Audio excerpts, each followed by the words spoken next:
and what the Holy Spirit revealed to me is what I call in my book the sin spectrum of fitness.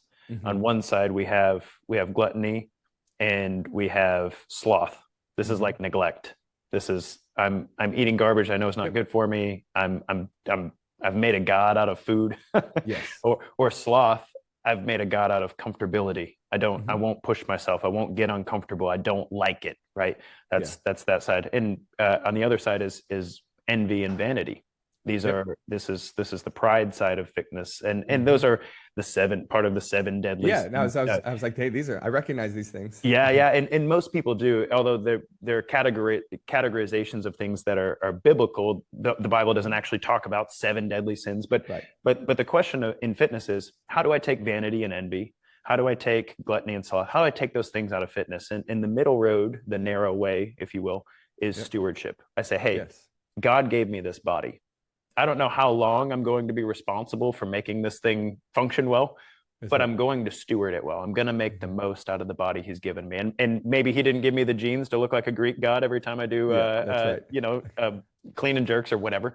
But he did give me the responsibility to make the most out of this thing I've been given. And that includes, as you said, and I like that you outlined the chapters there, the rest, the nutrition, the exercise. There's a whole spectrum of things that we steward, whether we know it or not, that affect the way the body functions. And the body does teach the soul. The body does teach the soul. When I'll give you an example. When I'm in a position where my mind is cloudy because bourbon and brownies, right. or I have doom scrolled on my phone. Yep. For an hour and a half instead of going to bed, right? And so now my sleep is disrupted. So I've eaten a way that I'm cloudy minded. My stomach hurts. I don't have the energy I need. Maybe I'm not recovering. That's the thing about sleep. Sleep recovers us. The magic of workouts happen in your sleep. Your mind and your body restore themselves. That's how God made it. So if my sleep is garbage, my food is garbage, and I wake up this morning and my child has they've woken up before me and made a mess of something, because that happens. And how I respond is directly related to how I feel.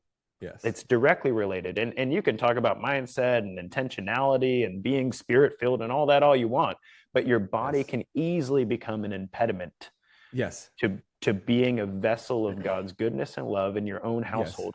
And that's not even mentioning your community. It's not even mentioning your work. It's not even mentioning your relationship with your spouse. And so there's this very, very deep union. We don't get to separate the two. There's this deep union between how we steward our body and how we get to live out the calling in our life. And it's apparent to me, sounds apparent to you. I can't wait for it to be articulated in written form for those who are like, I still don't quite get how clean and jerks are a spiritual exercise. Well, I mean, we live in a Gnostic age. Well, we live in a Gnostic age for sure.